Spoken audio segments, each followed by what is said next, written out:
Hello दोस्तों, कैसे हो आप लोग। आपका नए वीडियो में फिर से स्वागत है। इसको उतार देता हूँ, थोड़ा अजीब लग रहा है। गर्मी भी काफ़ी हो रही है, वैसे ठंड बहुत ज़्यादा है यहाँ पे। आई थिंक 2 या 3 डिग्री टेम्परेचर है। और अभी मैं जस्ट रनिंग खत्म किया हूँ, स्प्रिंट वगैरह लगाया तो पूरा पसीना हो चुका है, पूरी बॉडी अभी गर्म है। मेरे घर के पास में यहाँ पे काफ़ी बड़ा ग्राउंड है, बेसबॉल का रनिंग ट्रैक वगैरह भी है, तो मैं सुबह सुबह यहाँ पे रनिंग करने के लिए थोड़ा आ जाता हूँ। दोस्तों, मैंने अभी तक मोर देन 1000 लोगों से वन ऑन वन कंसल्टेशन किया है और मुझे एक चीज़ अभी तक पता चली है कि आप लोगों को काफ़ी ज़्यादा क्वेश्चन है जापान से रिलेटेड। यहाँ पर करियर कैसे होता है, यहाँ पे लाइफस्टाइल कैसी है, वर्क कल्चर कैसा है, और यहाँ पे अगर आपको सेटल होने के लिए आना है जापान में तो आप बहुत सारे वीडियोज़ देखते हो और आपको मिसकंसेप्शन हो जाता है कि यहाँ का कल्चर कैसा है या लाइफस्टाइल कैसी है। और सबसे इम्पॉर्टेंट है यहाँ के एक्सपेंसेस, कितना खर्चा। अगर आप सिंगल आ रहे हो तो कितना खर्चा है, अगर फैमिली के साथ में आ रहे हो तो कितना खर्चा है, और अगर अगर आपको बच्चा है तो उसके साथ अगर आ रहे हो तो उसका एजुकेशन का खर्चा, वो सब अलग। बहुत सारे क्वेश्चंस मैंने अभी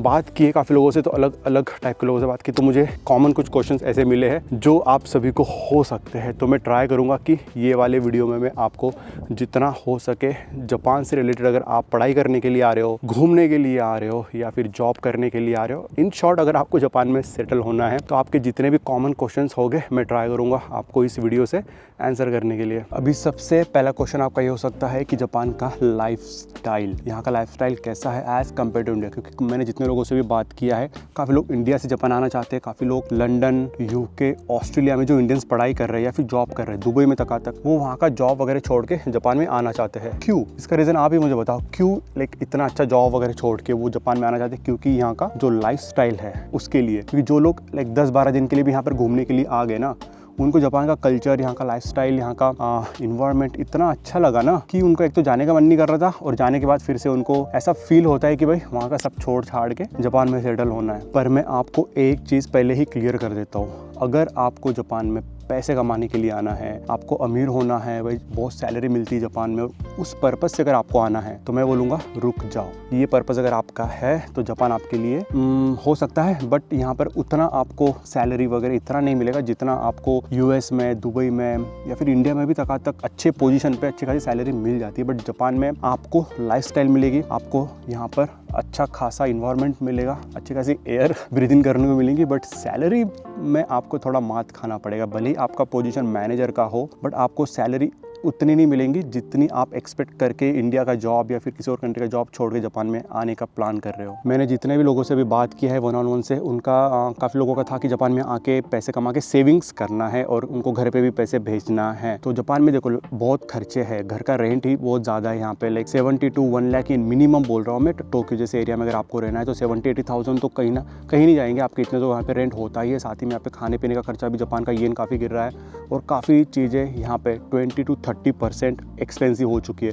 राइस मैं बोलूँगा 2 टाइम्स महंगा हो चुका है, जो कि यूजुअली हम कंज्यूम करते हैं 2 से 3 टाइम पे। तो बहुत सी चीज़ें यहाँ पे एक्सपेंसिव हुई है, तो आपका खर्चे भी यहाँ पे बढ़ने वाले। तो अगर आप सिंगल आ रहे हो तो सिंगल का खर्चा चलो ठीक है, आप एडजस्ट कर सकते हो, बट अगर आप एज अ फैमिली आ रहे हो या फिर जापान में आने के बाद में अगर आप फैमिली बनाने का सोच रहे हो तो आपके खर्चे बढ़ सकते हैं। अगर आपका पार्टनर जॉब नहीं कर रहा और आप अकेले काम कर रहे हो, आप अकेले अर्निंग कर रहे हो, और अगर आपका बच्चा भी है तो फिर थोड़े स्ट्रगल्स आपको हो सकते हैं सेविंग्स करने के लिए। देखो लाइफस्टाइल आप यहाँ पे जी सकते हो, यहाँ का जो सैलरी है उससे आप बढ़िया खा पी के बढ़िया एंजॉय कर सकते हो, बट जो आप सेविंग्स की बात करोगे कि मुझे जापान में पैसे सेव करना है, इंडिया में भेजना है, इंडिया में घर, अगर आपने घर लेके रखा है उसका EMI पे करना है, घर वालों को पैसे भेजना है, तो अभी this is not right time, क्योंकि ये अभी गिरा हुआ है। तो अगर आप रुपीज़ से इंडिया में पैसे भेजोगे तो ऑफकोर्स आपको वैल्यू गिरी हुई मिलेगी। जब मैं 10 साल पहले आया था तब आई थिंक 100 रुपये पे 100 येन पे आपको 70 रुपीज़ मिलते थे। तो अगर मैं 100 रुपये इंडिया भेज रहा हूँ तो मुझे 70 रुपीज़ मिलते थे, अभी मुझे कितने मिलेंगे? 55-56 ऐसे कुछ अभी करंट रेट चल रहा है। तो देख रहे हो आप 20-30% अभी येन गिर चुका है। तो आप घर पे भेजोगे तो आपका वो लॉस ही होने वाला है करेंसी एक्सचेंज में।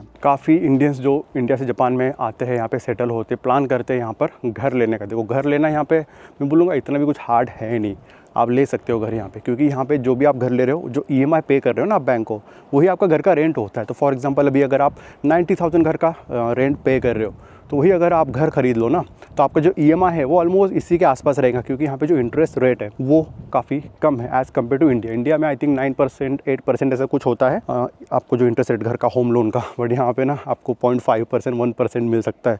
और हाँ, एक और बात, अगर आपके पास में PR नहीं है यहाँ का, तो आई थिंक आपका जो इंटरेस्ट रेट है वो 4% के आसपास हो सकता है। बट अगर आपके पास में PR है जापान का, तो आई थिंक 0.5% 1% के आसपास आपको यहाँ पर EMI मिल के आप आसानी से घर ले सकते हो। बट यहाँ के घर के रेट भी काफ़ी ज़्यादा होते हैं और घर काफ़ी छोटे होते हैं, लकड़े के होते हैं। तो अगर आप ऐसा सोचोगे कि इंडिया में अगर आप 1 करोड़ का घर ले रहे हो बड़ा अपार्टमेंट में, वही आपको यहाँ पे 1 करोड़ में तो नहीं मिलने वाला, 2 3 4 टाइम्स महंगा घर होता है, और वो भी काफ़ी छोटे छोटे, क्योंकि जापानी लोगों को मिनिमलिस्टिक चीज़ें पसंद होती है। हमारा हॉल ही इतना बड़ा होता है, उतना यहाँ पे इनका सिर्फ घर होता है। मैंने ना काफ़ी स्टूडेंट से भी बात की है जिनको जापान में पढ़ाई करने के लिए आना है या फिर जिनको जॉब करने के लिए भी आना है। तो काफ़ी लोग ऐसे हैं कि प्लान कर रहे हैं कि जापान में आके मास्टर्स करेंगे या फिर यहाँ पर आके लैंग्वेज पढ़ेंगे, क्योंकि अगर आप इंडिया से जॉब के लिए अप्लाई करोगे तो थोड़ा मुश्किल है वीज़ा वगैरह मिलने के लिए। बट अगर आप जापान में आके यहाँ पर पढ़ाई कर रहे हो या फिर यहाँ पे मास्टर्स या बैचलर डिग्री कर रहे हो, तो आपको यहाँ पे जॉब मिल सकता है। बट काफ़ी लोगों का मिसकंसेप्शन ये था कि लैंग्वेज कितना आना चाहिए ताकि आपको यहाँ पे जॉब मिल सके। तो अभी मैं आपको रियलिस्टिक चीज़ें बताऊंगा यहाँ पे। अगर आप ये सोच के आ रहे हो कि आप जापान में एक बार एंटर कर लो, लैंग्वेज के लिए एडमिशन ले लो, या फिर आप बैचलर या मास्टर्स के लिए एडमिशन ले लो और आपको यहाँ पे इजीली जॉब मिल जाएगा, तो ये मैं बोलूँगा नहीं। काफ़ी लोग आई थिंक वीडियो पे ऐसा बोल देंगे आपको, जो कि कंटेंट जापान के बनाते हैं, कि भाई जापानी सीख के मत आओ, थोड़ा बहुत सीख लो या फिर यहाँ पर आने के बाद आपको जॉब इजीली मिल जाएगा। बट मैं बोलूँगा ऐसा नहीं है दोस्तों। यहाँ पे मैंने काफ़ी लोग ऐसे देखे जो मैक्स के थ्रू आए, ठीक है, उन्होंने यहाँ पे मैक्स स्कॉलरशिप की है, बट उनको उसके बाद भी जॉब मिलने में बहुत दिक्कतें गई है, बहुत पापड़ बेलने पड़े तब जाके उनको जॉब मिला। क्यों? एक ही रीज़न है, लैंग्वेज। क्योंकि आपको यहाँ पे अगर जॉब चाहिए तो आपकी कम्युनिकेशन स्किल काफ़ी अच्छा होना चाहिए। देखो, स्किल जापानीज़ कंपनी में आपको वो सिखा देंगे, लैंग्वेज सीखना बहुत इंपॉर्टेंट है और वो ही आपसे चाहते हैं कि आप अच्छे खासी जापानीज़ बोलो। स्किल थोड़ी बहुत अगर आपको आती है तो वो आपको जॉब कैसे करना है वो सिखा देंगे। तो अगर आप जापान में सोच रहे हो पढ़ाई करने के लिए आना है, तो मैं बोलूँगा आने से पहले ही आप एटलीस्ट मिनिमम N4 करके यहाँ पर आना। N5 तो करना ही करना है, ट्राई करो एटलीस्ट N4 कर लो। और जापान में आके जब आप पढ़ाई कर रहे हो, जो भी स्टडी कर रहे हो, उसके साथ में साइमल्टेनियसली आप N3 की तैयारी करो। तो होगा क्या कि जब आपकी पढ़ाई खत्म यहाँ पर हो जाएगी, आपका N3 ऑलमोस्ट हो जाएगा और फिर आपको जॉब मिलने में ना आपके, मैं बोलूँगा 70% आपके चांसेस यहाँ पर बढ़ जाएंगे। और क्योंकि अभी जापान में कॉम्पिटिशन बहुत ज़्यादा बढ़ रही है, काफ़ी लोग, इंडियंस लोग और फॉरेनर्स भी काफ़ी जापान में जॉब करने के लिए, पढ़ाई करने के लिए वगैरह प्लान कर रहे हैं। कॉम्पिटिशन बढ़ रही है जापान में अभी, तो आपको उसके लिए आपका स्किल तो इंप्रूव करना ही है, साथ ही में आपको आपका जो लैंग्वेज है वो भी इंप्रूव करना है। और उसका एक मैं रियल टाइम एग्जांपल अभी आपको देने वाला हूँ। はい、すいません、申し訳ございません。アンケットプロフィット様の名前で、はい、以前高校優秀だから、今の場所で引っ越しました。あの場所に、はい、そうそうそう。はい。すいません、上手な日本語ですいません。ありがとうございました。はい、はい、行きます。ます。सुबह सुबह दोस्तों मेरे घर में आई है नोटिस। ये नोटिस खोल के देखा मैंने, तो ये है टोक्यो इलेक्ट्रिसिटी की। तो जापान में जो इलेक्ट्रिसिटी देते हैं उनकी तरफ से नोटिस आई थी। मुझे लगा इलेक्ट्रिक बिल होगा, बिल तो मैंने लास्ट टाइम भर दिए थे सारे 2 महीने के पूरे। बट ये नोटिस है रिफंड की। मैं नाकानो में पहले रहता था, तो वहाँ पर जो जब मैंने घर छोड़ा था तो इनके बिल वगैरह आए थे मुझे, मैंने सारे पे कर दिए थे। बट 6000 येन मैंने एक्स्ट्रा पे कर दिए थे। आई डोंट नो, इनका कुछ कैलकुलेशन गलत हो गया था, तो 6000 येन मैंने एक्स्ट्रा पे कर दिए। तो इनका नोटिस आया कि हमने आपकी तरफ से 6000 येन एक्स्ट्रा लिए हैं, तो वो हमको आपको रिटर्न करना है। तो आप हमको कांटेक्ट करो, बैंक डिटेल वगैरह दो, तो हम आपको रिटर्न करेंगे। तो देखो, नाकानो छोड़ के मुझे इतने दिन हो गए, आज जाके नोटिस आया। तो चलिए अभी हम कॉल करते हैं कस्टमर केयर को, इन्होंने नंबर दे के रखा है, उनको कॉल करते हैं और देखते हैं कैसा प्रोसेस होता है। ये नोटिस है, मैंने एक्चुअली इसको फोल्ड किया है, मेरा नाम एड्रेस वगैरह सब दिया है। तो बस इतना पार्ट मैंने रखा है जिसमें इन्होंने लिखा है रिक्वेस्ट के साथ में कि हमको आपका पैसा रिटर्न करना है, तो हमको आप कॉन्टैक्ट करो। तो इस तरीके से नोटिस आता है। देखो, ये जापानीज में है, तो या आप गूगल ट्रांसलेट यूज़ कर सकते हो। अगर आपको पढ़ना भी आता है तो आप कर सकते हो। बट वही जापान में सारे जो नोटिस वगैरह होते हैं वो जापानीज में ही आते हैं। तो हो गया अभी बात उनसे। जापान में अगर आप रह रहे हो और आप अगर इस तरीके से किसी इंसिडेंट में अगर आप आ जाते हो और आप किसी को कॉल करना पड़ रहा है, बैंक में, पोस्ट ऑफिस में या फिर कहीं पर भी, तो इंग्लिश में बात नहीं होती है। बहुत रेयर केस में होता है कि वो इंग्लिश को कॉल ट्रांसफ़र करते हैं, बट वो लाइक बहुत रेयर जगह पर होता है। बट यूजुअली इंग्लिश तो नहीं, जापानीज़ में आपको बात करना होता है। तो आप जापान में आ रहे हो रहने के लिए और आपको इस तरीके से बात करना है फ़ोन पे वगैरह, तो आपको एटलीस्ट मैं बोलूँगा बेसिक जापानीज़ N5 N4 अगर आ रही तो आप थोड़ी वो जापानीज़ में बात कर सकते हो। बट अगर आपका फ्लुएंसी अच्छी है वगैरह, तो काफ़ी इजीली आप इस टाइप के जो इंसिडेंट है वो टैकल कर सकते हो। और लास्ट में कॉल रखने से पहले उसने मुझे बोला कि आपकी जापानीज बहुत अच्छी है तो मैंने एक्चुअली थैंक यू नहीं बोला, मैंने बोला नो नो नो नो, मेरी जापानीज इतनी अच्छी नहीं। क्योंकि जापान में अगर आपको कोई आपकी तारीफ कर रहा है तो आपको ये लाइक मना करना है, लाइक तारीफ एक्सेप्ट नहीं करना है, उसको रिजेक्ट करना है, ताकि वो एक यहाँ पे कल्चर है जापान में। इंडिया में जैसे कोई आपको तारीफ कर रहा है तो आप थैंक यू बोल देते हो, बट यहाँ पे लाइक एक्सेप्ट नहीं करना है उसको। मुझे घर छोड़ के ऑलमोस्ट कितना 1 साल होने वाला है अभी, और ये लोग 1 साल के बाद में मुझे नोटिस भेज रहे कि भाई तुम्हारे पैसे तुमने एक्स्ट्रा पे कर दिए थे, वो हमको रिफंड करना है। आई एम नॉट श्योर कि इंडिया में अगर ऐसा इंसिडेंट हो रहा है तो इस टाइप से हमको गवर्नमेंट की तरफ से रिफंड पैसा, इलेक्ट्रिसिटी या वाटर है जो भी आपने एक्स्ट्रा पैसे पे कर दिया हो, तो आपको ये वापस मिलता है नहीं मिलता है, आई डोंट नो। अगर आपका साथ में अगर ऐसा हुआ होगा इंडिया में तो मुझे ज़रूर कमेंट करके बताना। अब काफ़ी सवाल मुझे आए हैं जॉब से रिलेटेड। 2 टाइप के जॉब होते हैं, एक तो होता है फुल टाइम और दूसरा होता है पार्ट टाइम। तो जो फुल टाइम जॉब होता है वो सिक्योर होता है, जो पार्ट टाइम होता है उसमें आपको मैक्सिमम 28 आवर्स आप वीकली जॉब कर सकते हो। अगर उसके ऊपर आप जा रहे हो 30 आवर्स 40 आवर्स तो वो इलीगल होता है, तो वो भी आपको काफ़ी ज़्यादा केयरफुल होना होता है। अब जो वर्क स्टाइल है जापान में, मोस्टली जो IT कंपनीज, अगर आप एज ए इंजीनियर जापान में जॉब करने के लिए आ रहे हो तो इनका जो लाइफ स्टाइल है वो आई थिंक आप काफ़ी सारे वीडियोस देखते हो तो कहाँ पर आपको कुछ अलग अलग चीज़ें देखने को मिलती है कि जहाँ पे जापानीज लोग ओवर टाइम कर रहे हैं, अल्कोहल ड्रंक्स वगैरह होकर कहीं पे रोड पे सो जा रहे हैं। और कारोशी एक वर्ड है कि डेथ बाय ओवर वर्क, ऐसा कल्चर जापान में है। बट एक होता है ना कि जापान देखो बहुत छोटा कंट्री है, यहाँ पर अगर 2 साइकिल का भी एक्सीडेंट हो रहा है ना वो बड़े न्यूज़ में आ जाता है, क्योंकि जापान है ही छोटा कंट्री और यहाँ पे ये जो छोटी छोटी चीज़ें होती है ये बड़ी ग्लोबल न्यूज़ पे चले जाती है। तो जो वर्क कल्चर का एक भी इंसिडेंट हुआ वो न्यूज़ में आ जाएगा और वो बहुत बड़ी खबर बन के आ जाती है। और वो यही चीज़ यहाँ पर प्रॉब्लम होती है एज अ इंडियन। अगर हम जापान में आना चाहते हैं और ऐसी न्यूज़ हम देखते हैं तो थोड़ा डर लगता है, यार हम भी वहाँ पर जाएंगे तो ऐसा काम करना पड़ सकता है, ओवर टाइम करना पड़ सकता है। जांग्यो बोलते हैं ओवर टाइम को वैसे जापानीज़ में। तो जापानीज़ लोग जांग्यो काफ़ी ज़्यादा करते हैं। क्यों? क्योंकि जापानीज़ लोगों को वर्क में परफेक्शन काफ़ी ज़्यादा पसंद है, तो वो उनका काम जब तक खत्म नहीं होता है तब तक वो दिन भर अपने डेस्क पे बैठे रहेंगे। लंच ब्रेक भी उनका 12 से 1 होता है, तो बराबर 12 बजे लंच ब्रेक लेंगे, 12:30 तक खाना खा के 12:30 से 1 अपने डेस्क पे आके आधा घंटा नैप ले लेंगे। शार्प 1 बजे जैसे स्कूल में बेल बजती है वैसे ऑफिस में भी एक बेल बजती है, वो बेल बजने के बाद अपना वापस काम करना चालू कर देते हैं। 5:30 बजे ऑफिस खत्म हो जाता है, बट स्टिल अगर उनको लग रहा है कि उनका काम खत्म नहीं हुआ है तो वो ओवर टाइम करते हैं। बट यहाँ पे मिसकंसेप्शन पता है कहाँ पर आता है? जो लोग वीडियो देखते हैं कि भाई जापानीज लोग ओवर टाइम करते हैं तो वो आपको भी फोर्स नहीं करता है कि आपको करना है, आपका बॉस आपको फोर्स नहीं करेगा या आपको ऊपर से कोई ऐसे बोलेगा नहीं कि आप करो काम, नहीं, ये आपके ऊपर है। अगर आपको करना है ओवर टाइम, आपको लग रहा है कि कल परसों डेडलाइन है, आपको आपका कोड सबमिट करना है, प्रोजेक्ट सबमिट करना है और आपका काम खत्म नहीं हुआ है तो आप करो। और अच्छी बात पता है जापान में क्या है, अगर आप 15 मिनट भी ओवर टाइम करोगे तो आपको कंपनी पे करेगी, उनको करना ही पड़ेगा आपको पेमेंट। तो इंडिया में आई डोंट नो कि आप ओवर टाइम कर रहे हो तो आपको उसका पेमेंट मिलता है, बट जापान में अगर आप कर रहे हो 1 घंटा भी अगर आप एवरीडे ओवर टाइम कर रहे हो तो आपको उसका अच्छे खासे पैसे मिल जाते हैं और वो ज़्यादा होते हैं आपके सैलरी से। और अगर आप छुट्टी के दिन भी काम कर रहे हो जापान में, सैटरडे संडे, वो तो आपको अलग से अलाउंस मिलता है, वो भी काफ़ी ज़्यादा होता है। तो अगर आप जापान में जॉब के लिए आ रहे हो फुल टाइम तो, और वो भी अच्छे बड़े कंपनी में है, मल्टीनेशनल कंपनी है, तो आपको मुझे नहीं लगता कि वर्क कल्चर में कोई इशू आने वाला है। रही बात पार्ट टाइम की, तो अगर आप एज अ स्टूडेंट आ रहे हो तो मैं बोलूँगा कि आप पार्ट टाइम जॉब करो, क्योंकि आप अगर लैंग्वेज सीख रहे हो तो पार्ट टाइम करते करते आपका जो खर्चा है, खर्चे बहुत ज़्यादा है जापान में, तो वो आपके खर्चे निकल जाएंगे पार्ट टाइम जॉब से। आपका घर का रेट, खाने का खर्चा और थोड़ा बहुत ट्रैवलिंग शॉपिंग का खर्चा आपके पार्ट टाइम से निकल जाएगा। जो आपके स्कूल का खर्चा है, जो आप यहाँ पे पढ़ाई करने के लिए आ रहे हो, वो आप एक तो स्कॉलरशिप से निकाल सकते हो या फिर आप अगर सेल्फ फिनांस बोल के आ रहे हो जापान में तो वो खर्चा आप वहाँ से निकाल सकते हो। बट पार्ट टाइम जॉब भी आप कर रहे हो तो आपको स्ट्रिक्ट रूल फॉलो करना है 28 आवर्स के ऊपर। आप 2 जॉब भी कर सकते हो, बट वो दोनों जॉब मिला के 28 घंटे ही आप वीकली काम कर सकते हो और उसकी भी सैलरी आवरली बेसिस पे मिलती है और अच्छी खासी होती है, आप आपके खर्चे सारे निकाल सकते हो। सबसे इंटरेस्टिंग क्वेश्चन और काफ़ी कंफ्यूजिंग क्वेश्चन ना मुझे काफ़ी लोगों ने 1-on-1 के टाइम पे पूछा है। अगर आप इंडियन यूनिवर्सिटी में, कोई भी इंडिया की यूनिवर्सिटी है, उससे पढ़ाई करके जापान में आ रहे हो तो क्या रेपुटेशन है? फॉर एग्जाम्पल, अगर आप इंडिया में IIT से, बिट पिलानी से या फिर IIIT से आप पढ़ाई कर रहे हो, NIT से पढ़ाई कर रहे हो, तो आपको जॉब मिलने में ईजी हो जाता है, क्योंकि आपके CV में लिखा हुआ है कि भाई IIT से पढ़ाई किया हुआ बंदा है, तो शार्प ही होगा ऐसा। तो जापान में क्या उसका स्टेटस है, क्या होता है कि कौन सी कंपनी कैसे यूनिवर्सिटी को जज करती है, आपको जज करती है? तो सही बात बताओ, यहाँ पर आपको कोई जज नहीं करता आपकी यूनिवर्सिटी से। आप first year, second year, third year कोई भी यूनिवर्सिटी से आप आपका ग्रेजुएशन करो, कोई आपको पूछेगा नहीं। हाँ, बट एक बात है, IIT थोड़ा रेपुटेड है जापान में, क्योंकि IIT थोड़ा बड़ा है और काफ़ी लोगों, जापानीज लोगों को भी IIT पता है कि एग्जिस्ट करता है। IIM से ज़्यादा इनको IIT पता है। अब मैंने IIM से MBA किया है, जब मैंने मेरे मैनेजर को बोला मैंने IIM से MBA किया, उसको IIM पता ही नहीं है उसको IIT पता है। तो मैंने फिर उसको वही बोला कि IIT जैसे टेक्नोलॉजी के लिए होता है, इंजीनियरिंग के लिए, वैसे IIM मैनेजमेंट के लिए होता है। तब जाके ओ अच्छा ऐसे वो समझा।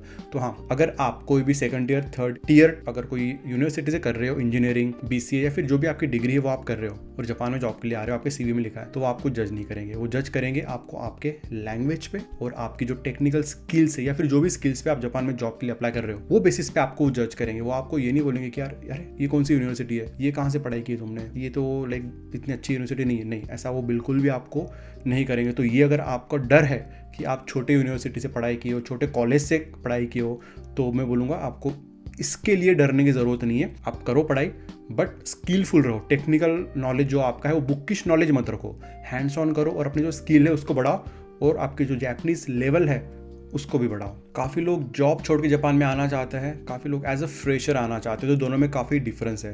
तो अगर आप एज अ फ्रेशर आना चाहते हो तो आपको सबसे इंपॉर्टेंट क्या है, आपकी लैंग्वेज। क्योंकि आप फ्रेशर हो तो आपके पास में इतना तो टेक्निकल नॉलेज या फिर आपका जो एक्सपीरियंस है वो नहीं रहेगा, कंपनी आपको सिखा देगी। आपको लैंग्वेज पे फोकस करना है। बट अगर आप एज अ आ रहे हो एक्सपीरियंस, अगर आपको 5-6 साल का 3 साल का भी अगर मिनिमम एक्सपीरियंस है, तो आप एज ए एक्सपीरियंस आने वाले हो। आपके पास वो क्या देखेंगे, टेक्निकल नॉलेज। जो भी फील्ड में आप जॉब के लिए अप्लाई कर रहे हो वो फील्ड का नॉलेज आपके पास में देखेंगे और जो लैंग्वेज स्किल है वो आपके पास में थोड़ी कम भी रहेंगी, चलेगा। तो अगर आप एज अ फ्रेशर आ रहे हो तो मैं बोलूँगा आप अबाउ N3 आओ। लैंग्वेज आपकी जितनी अच्छी होगी आपके जॉब के चांसेस बढ़ जाएंगे। और अगर आप आ रहे हो एज ए एक्सपीरियंस पर्सन, मैं बोलूँगा आप मिनिमम N5 तो करो ही करो। N5 N4 आपको होना चाहिए ताकि आप उनको कन्विंस कर सको कि आपको लैंग्वेज आती है और आप एक बार ज्वाइन हो जाओ कंपनी, तो आप कंटिन्यूसली आने के बाद भी आप पढ़ाई करोगे जापानीज की, आपकी जापानीज इंप्रूव करोगे। और अच्छी बात ये होती है कि जो जापान की MNC कंपनीज होती है वो आपको जापानीज की ट्रेनिंग भी देती है यहाँ पर ज्वाइन करने के बाद में। तो अगर आपको N5 N4 आप पहले से करके आ रहे हो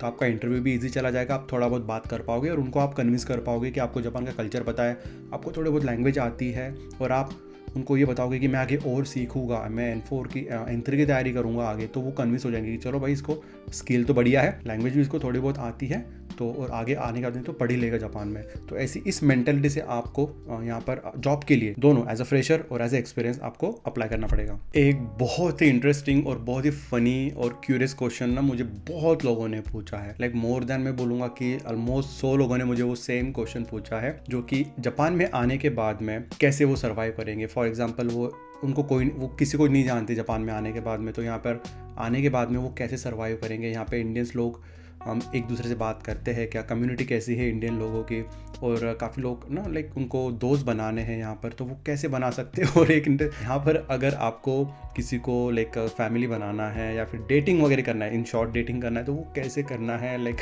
तो ऐसे भी क्वेश्चन मुझे काफ़ी सारे पूछे गए हैं। तो उसके लिए मैं आपको सिंपल बताऊँगा कि यहाँ पर इंडियन कम्युनिटी है, लाइक जापान में मोर देन 50-60,000 इंडियंस लोग रहते हैं। और मेनली यहाँ पर एक एरिया है निशिकासा एदोगावा, जहाँ पर मेनली इंडियन कम्युनिटी ज़्यादा रहती है, मेजॉरिटी। बाकी एरिया में तो काफ़ी कम रहते हैं, बट इस एरिया में काफ़ी ज़्यादा इंडियन कम्युनिटी बनी हुई है।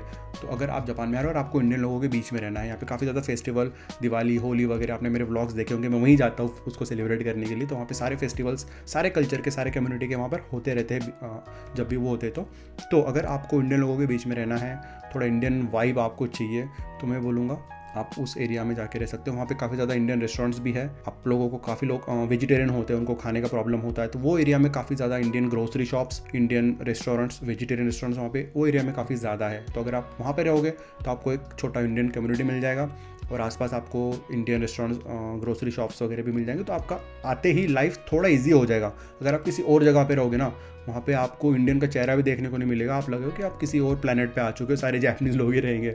तो तब आपको थोड़ा फिर लोनलीनेस और आइसोलेटेड फील हो सकता है। तो अगर आपको आते ही ये चीज़ें फील नहीं करवाना है अपने आप को, तो आप वो एरिया में रह सकते हो। अब मेरे केस में जब मैं जापान में आया था तो मुझे कोई फ़र्क नहीं पड़ता था, तो मैं अलग ही रहा और तब से लेकर अभी तक मैं ऐसे ही एरिया में रहता हूँ। तो अगर आपको वैसा फील होता है कि आने के बाद में आपको आइसोलेशन नहीं चाहिए या लोनलीनेस, क्योंकि मुझे काफ़ी ये भी क्वेश्चन आए कि जापान में लोनलीनेस फील होता है, कोई किसी से बात नहीं करता है, ऑल एवरीथिंग, तो आप पहले आ जाओ, उस एरिया में रहो। उसके बाद में अगर आपको लग रहा है कि यहाँ पे सही है रहना है तो उसी एरिया में रहो। अगर आपको बाद में लग रहा है कि नहीं यार चेंज करना है तो आप फिर घर भी आपका बाद में चेंज कर सकते हो। बट आते ही इस टाइप की जो सिचुएशन है उसको अगर टैकल करना है आपको, तो मैं रिकमेंड करूँगा कि आप उस कम्युनिटी एरिया में, निशिकासे एरिया में आप रह सकते हो। और भी बहुत ज़्यादा क्वेश्चंस मुझे पूछे गए हैं, अगर मैं वो सबके आंसर भी करूँगा तो शायद वीडियो 1-2 घंटे का क्या बहुत लंबा हो जाएगा। तो मैं भी उसको ट्राई करूँगा आने वाले कमिंग वीडियो में उसको मैं ऐड ऑन करने के लिए। बट हाँ, अगर आप चाहते हो कि आप मुझे वन ऑन वन बात करना चाहते हो, अगर आप जापान में आने का प्लान कर रहे हो, फिर वो पढ़ाई से रिलेटेड, जॉब से रिलेटेड, या फिर जो भी आपको काउंसलिंग चाहिए करियर से रिलेटेड, आप मेरा one on one consultation book कर सकते हो। और मुझसे जितना पॉसिबल होगा मैं आपको गाइड करने की कोशिश करूँगा। तो लास्ट में मैं आपको बस ये बोलूँगा कि आप अच्छे से प्रिपरेशन करो। अगर आपका गोल है जापान में आने के लिए 2026-2027 में, तो अच्छे से प्रिपरेशन करो, लैंग्वेज अच्छे से सीखो, आपकी जो स्किल है उसको बढ़ाओ। और जो भी मेरे साइड से होगा मैं आपको हेल्प करने की कोशिश करूँगा मेरे यूट्यूब वीडियो के थ्रू। और आप मुझे इंस्टाग्राम पे भी फॉलो कर सकते हो। हमारा डिस्कॉर्ड सर्वर भी बना हुआ है जहाँ पर हमारी अच्छी खासी कम्युनिटी है, तो आप डिस्कॉर्ड सर्वर भी हमारा ज्वाइन कर सकते हो। तो जितना मुझसे पॉसिबल होगा मैं आपको मेरे साइड से हेल्प करूँगा, बट आप मेहनत लास्ट में आप ही को करना है। तो चलो आज का व्लॉग यहीं पे खत्म करते हैं। आई होप आपको वीडियो अच्छा लगा होगा। लाइक शेयर कमेंट जरूर कर देना। मिलता हूँ मैं आपको अगले वीडियो में। Till then bye bye, take care.